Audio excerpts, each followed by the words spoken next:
All right, well, we're going to start off to listen to Andrew Markus, Professor Andrew Markus, who is the professor in the Australian Centre for Jewish Civilization at Monash. He's by trade a historian. I think he kind of defines himself. He's really a central person in Australia on the whole idea of social cohesion. And as a result of grants from the Scanlon Foundation, he's been doing that, producing surveys that started in 2007, and he really has done great work, and that work is continuing. But today he's not going to talk so much on that, but on the Jewish community. So, and he's done some very significant work in that, which I'm sure he can explain himself. So, please make Andrew welcome. Okay, well, good afternoon, everybody, and thank you for the invitation to speak here. Part of the work that I've been doing in the Jewish community has been a population study. And we've probably issued close to 10 publications now from that population study. What that has involved is publications on the census. So we did a publication on the 2006 census, and we've just done an analysis of the 2011 census. And we published one report on Victoria, one on New South Wales, and one on Australia. In addition to that, we've done a very large survey of the Jewish community, an attitudinal survey, that was completed by about 6,000 people. It's a very large survey of a religious group, probably the largest that's been done in Australia. And if any of you are interested in looking at any of these publications, there's the Monash University website. If you just look for Monash and ACJC, ACJC is our centre, the Australian Centre for Jewish Civilization. And then there's one of the icons there is for research, and if you go to research you can see all of these reports. So I've got quite an interest in looking at demographic issues and trying to understand the Jewish community. And I'm assuming that you've got some understanding already. They're not coming here as novices with that regard. But please feel free to ask questions as we go, because I think, or any comments, because I think it'll do better than you listening to me for 20 minutes or whenever. What I've got here is I want to talk about how the Jewish population has grown in Australia, so the increase in population, how the Jewish community fares relative to other non-Christian faith groups, then where the Jewish population is concentrated. It's a very concentrated population. It's obviously not spread evenly across Australia. So I'll talk a little bit about concentration. And then the immigrant nature of that population, because it's essentially an immigrant population. Nearly half that population, even today, is born overseas, compared to 27% of the total Australian population. And probably less than 20% of the Jewish community would have both parents born in Australia. So it's an immigrant population, and its growth spurts have been explained by periods of immigration. And of course, one of the issues that is discussed in the Jewish community is, are there any further sources of immigration? Are there other groups that will be coming to Australia? And of course, one of the factors that shapes that is that Australia has got quite a rigorous immigration entry policy. So there might well be lots of people of Jewish faith who want to come to Australia but can't get in. So there's two factors there. There's both the push factors that might lead to people wanting to leave, but also the capacity to get into Australia. And lastly, I thought I would talk about the importance of education for the Jewish community. And leading then to divisions within the Jewish community, because the Jewish educational provision mirrors the divisions in the Jewish community, if that makes sense to you. In Melbourne, there's like 8 or more different Jewish day schools. But the differences between them, it's not like locality, the difference between them is ideological. All right, so let me start then. But as I said, please feel free to ask questions or comments. In terms of growth, when we look at the first half of the 20th century,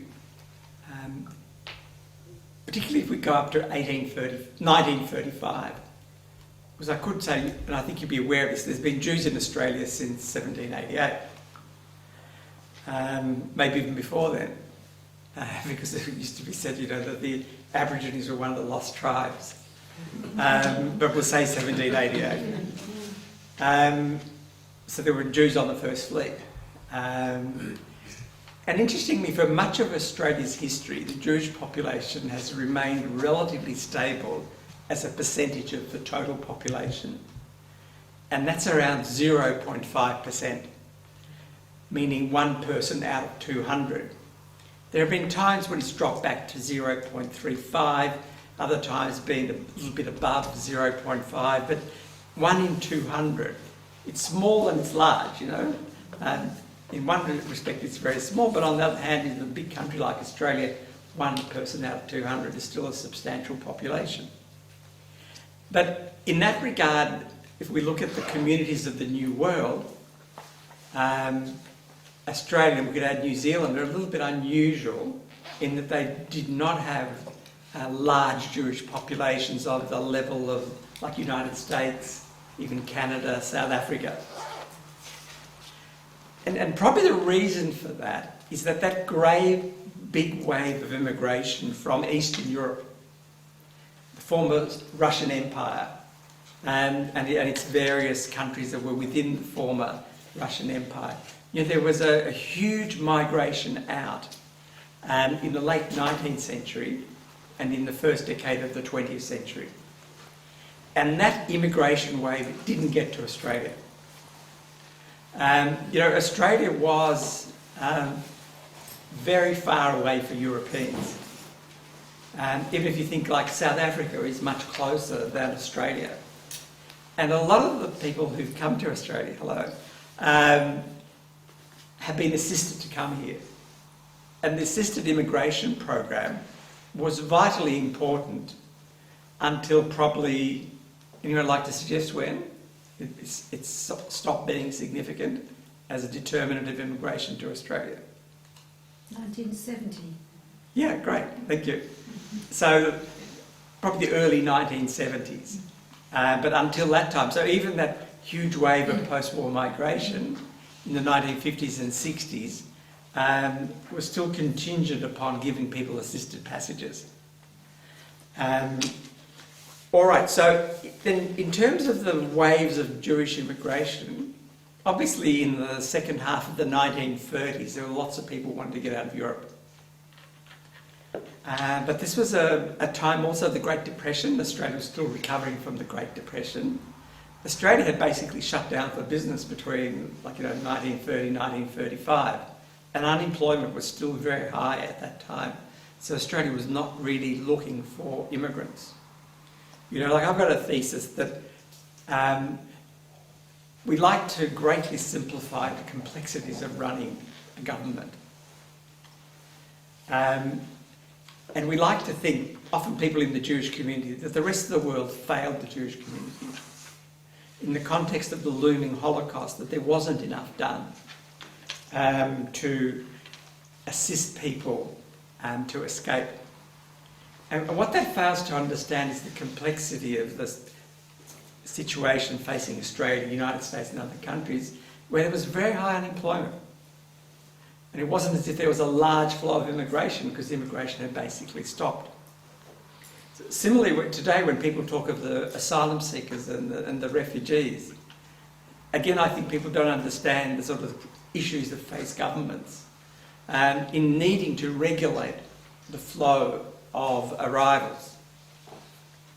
So what was happening in the second half of the 1950s was that the number of applicants wanting to come to Australia, particularly after Kristallnacht, the pogroms in Germany in November 1938. We have over 150,000 applications because people would apply anywhere to try to get out. Now, Australia doesn't have a fantastic reputation in that sort of context because there was this conference of the nations called the Evian Conference. Have you heard of the Evian Conference? Held in France, and a number of countries were represented.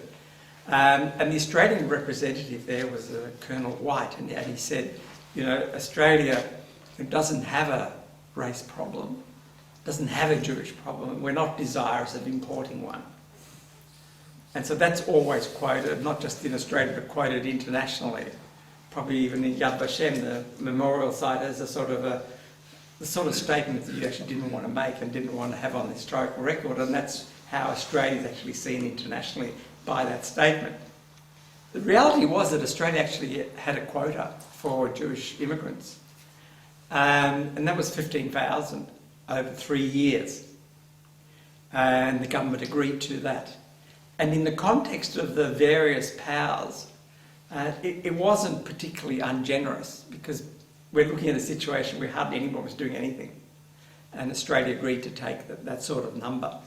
So in terms of like growth of the communities, what I'm talking about, there might have been 8,000 people who arrived in 37, 38, 39 within that, maybe even a little bit more than that. And these were people who were particularly coming from, say, Germany, Austria, also smaller numbers from Poland and so on.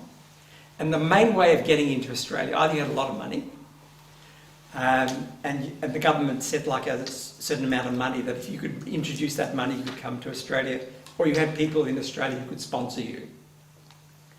Like I'm just working on an article on Walter Lippmann. I don't know if you know that name, you do know that name. You see, the way that family got out was they had business connections with Australian companies, and they actually sponsored first Walter and then the remaining members of that family to come to Australia. Well, you have to give me a time to finish because I can talk on this for a while. What do you think? Oh, another 15 minutes. Another 15 minutes. So I'll aim to finish at 10:02, is that right? Yeah, about then. Yeah. Yes? All right, so that was like a first group who arrived just before the war. And then, you know, the major impact on this community was arrivals between, say, 1947 and 54. We know from the census that in that period, particularly if we go up to, say, 1960, the population in 1947 was about 30,000. The population in 1961 was about 60,000. So it's gone from 30 to 60. And they were the Holocaust survivors who came from various countries, Central Europe, Eastern Europe. It's probably more than that, because the way we identify people is through the census, and the religion question is an optional question. And if you just actually survived in the Holocaust, you're not necessarily going to be all that keen to indicate your religious affiliation on a government document, especially if it's not required. Anyway, so that's really, I think, a major factor. And it's important if you want to understand the Jewish community, particularly the Jewish community of Melbourne, to understand that it was small and doubled in size, so that it had that very strong imprint from the Jewish community of people who survived the Holocaust. That's very different from, say, the United States. It's very different from Canada, very different from South Africa. Why? It's not different from Israel, mind you. Why? Because if you've already got a population of 2 million and 100,000 people arrive, it's not that huge an impact, is it? If you've got a population of 30,000 and another 30,000 arrive, or 40,000 arrive, it totally transforms that community. It even transforms it more, because what is said of those communities of the 1930s, the Jewish communities at that time, was that they were moving away from a serious form of Judaism. They were becoming very much assimilated, having a British character. Kosher, like the dietary laws, were rarely being kept.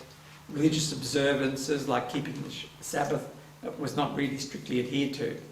So this new wave of immigrants had like a passionate commitment to their Judaism. Why? Probably not everybody, but most people had that sense that, if they didn't keep those traditions alive, all those people who had died were somehow being betrayed. Is that sort of making sense to you? And they also had a passionate commitment to Israel. So those, it's like the seminal moment for these communities is to understand that is so profoundly shaped, probably more than any other community in the diaspora, by the Holocaust. And linked to that is the establishment of the State of Israel and the struggles that went on to establish the State of Israel. All right, so then geographic concentration. So the communities, the Australian Jewish communities, are very much Melbourne, Sydney. We're talking of a population of, say, 110,000. In the census, there's about 98,000 in the census, and a conservative estimate, it's probably about 110, 112,000. Now, of that population, so bear in mind 110, about 95,000 live in Melbourne and Sydney. All right, so that's 95,000 in Sydney and Melbourne, 15,000 in the rest of Australia. And the rest of Australia is Perth, maybe half of that, and then the rest are small communities elsewhere.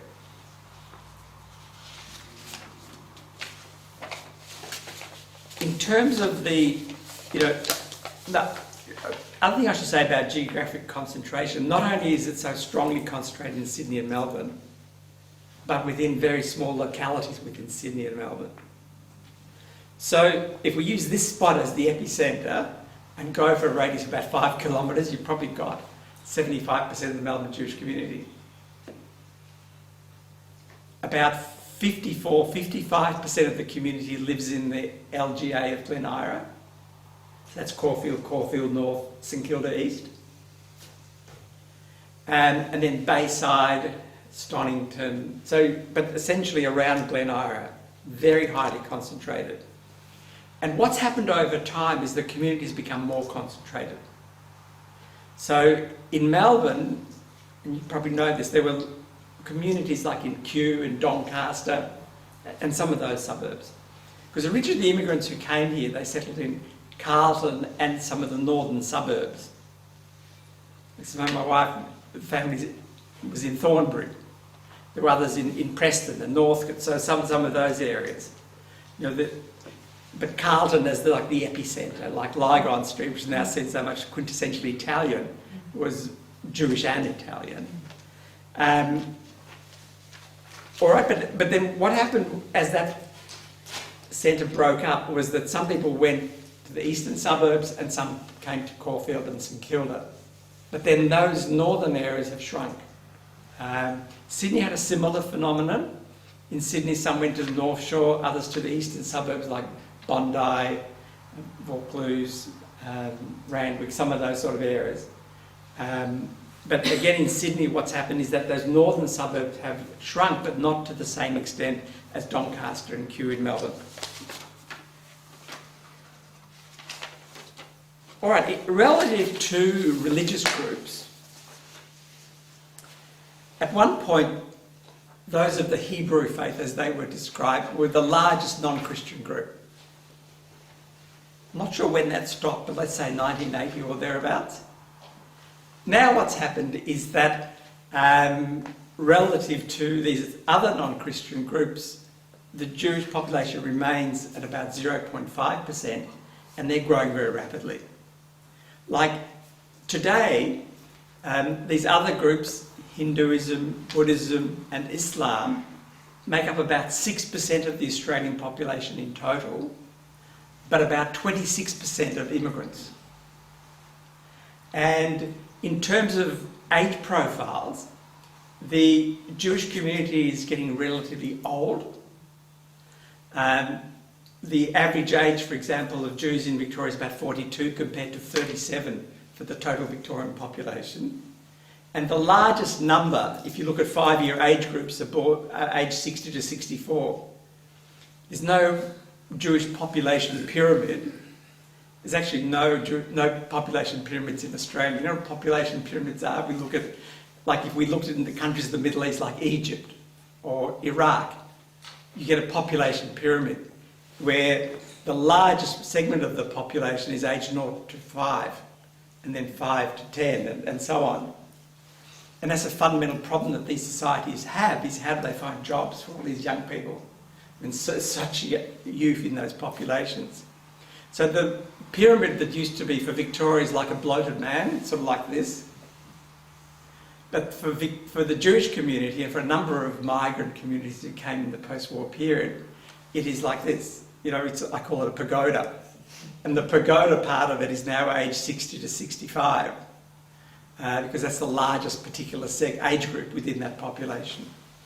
And that's true for Italian community, for Greek community, but it's a Jewish population a little bit different because there's been continuing immigration waves. So there hasn't been like a new wave of Italians that I know of. Des, is that right? Yeah, that's right. But in the Jewish community, there's been the wave of immigrants from the former Soviet Union who came in the particularly late 1980s, and more significantly, the wave of immigrants from South Africa. And the reason I say more significantly is that the immigrants from South Africa had a much stronger sense of their Judaism. People who'd survived Stalin and the Soviet system often didn't really have a strong sense of their Judaism. They had lost much of that. But for example, the Jews from South Africa have been very significant in Sydney. What you have is chain migration, which is true, I guess, of all faith groups, which are also overlain with ethnic groups. The Eastern Europeans mainly came to Melbourne. The South Africans have more come to Sydney. So today, of the South African-born Jewish population, 60% are in Sydney. Whereas if you look at the Eastern European Jewish populations, even a larger proportion are in Melbourne. That's making sense. All right, I can talk a lot more, but let me now get to the last part of this discussion. And that's about the importance of education and divisions within the Jewish community. Education has been very much prized within the Jewish community, going back many centuries. Learning, studying of the Bible, and reading of the Bible has been vitally important. And I think I'd make the point that Jewish learning is creative learning. It's more creative within some streams of Judaism than others, but it is creative learning, as opposed to catechistic learning. Is that something that makes sense to you? So it's not learning by rote, but it's creative inquiry. And even within the more orthodox streams of Judaism, the approach to learning is inquiry learning. Instead of people being told, this is the score, if you go to yeshiva and you study, what you're studying is different interpretations. And the difference between the more orthodox streams, I would say, and the more progressive streams, is even though there's creative inquiry amongst all of those streams, within the more orthodox, the answers are already very clear. In the progressive forms of Judaism, the answers are much more open. So, is this something that's making sense to you in a concrete way? That the way that Jewish learning is organised is around texts and commentaries. It's about a particular passage, and then it's about a series of different commentaries or interpretations. And the learning that takes place could be one-to-one learning in an educational environment where people try to interpret the different meanings, Maimonides, and other interpretations of the key texts they're studied in a creative way to try to get to the meaning. And within Judaism, there's a sense that there's not just one meaning, but there may be 60 different meanings or 50 different meanings. And growth of knowledge is a growth in understanding of the different meanings and the different interpretations. So the plain meaning, and then the whole series of interpretations that go beyond the plain meaning. And in a way, I would say that this is part what explains Jewish success in the world of business or in law. because the whole educational system, the whole system of learning, it's about interpretation. It's about trying to unravel meanings to match different texts. Di, would you agree with that or not? I haven't heard it put that way, but Yep. it's very interesting. Yeah, Yes. it would make sense.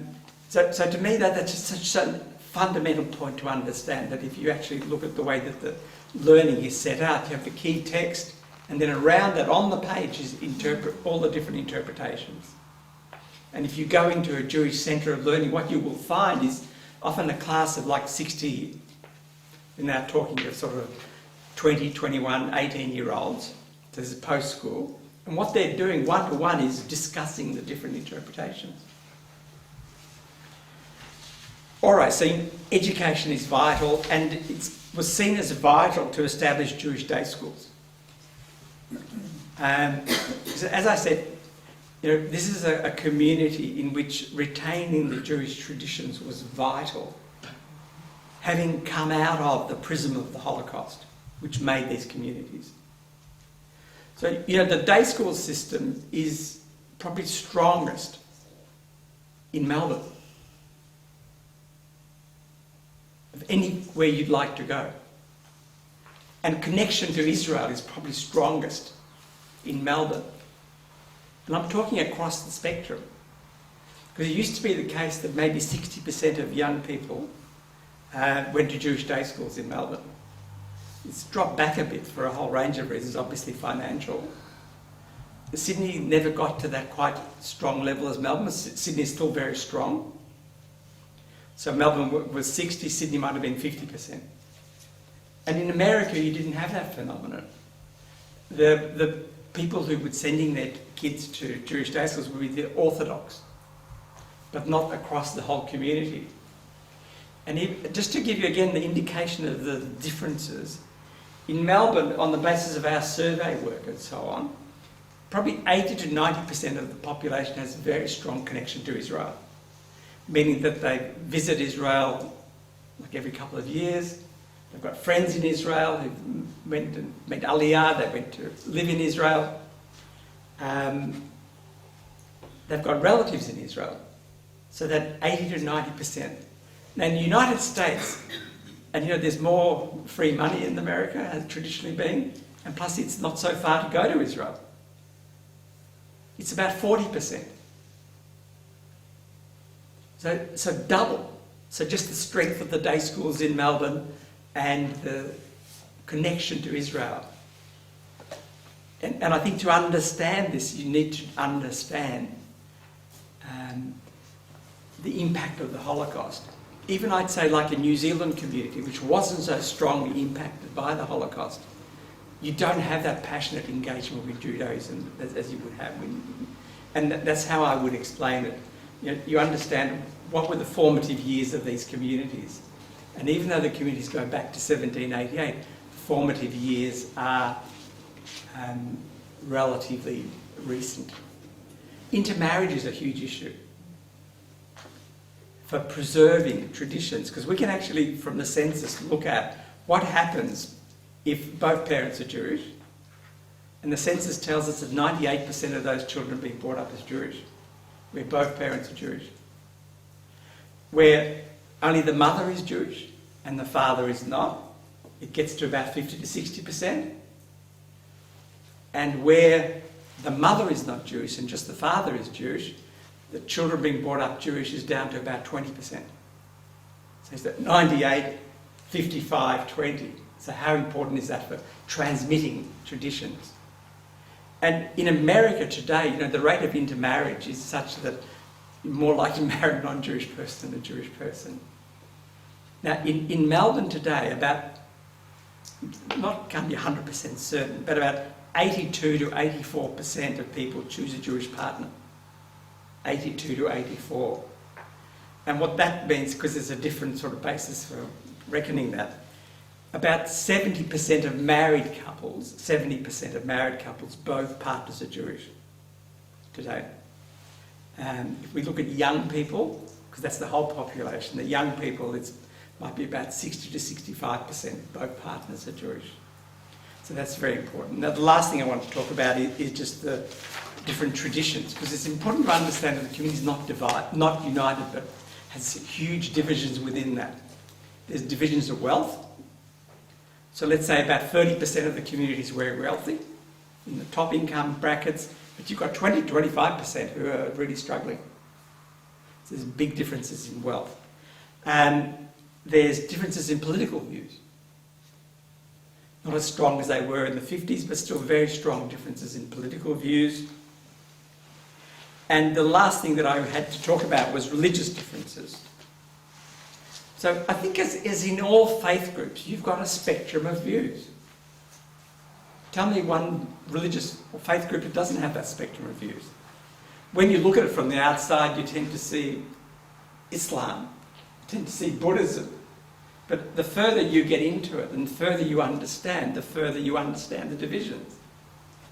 So within Islam, between Sunni and Shia, and then all the traditions within those. And then put an ethnic overlay on that as well, with regard to practices. So the ethnic overlay in the Jewish community is between the Ashkenazi and the Sephardi. The Sephardi are Middle Eastern Jews essentially, but also, say, from Spain, so it's not that simple to geographically define them, as opposed to the Ashkenazi Jews, who are more like Central European, German, and most European communities.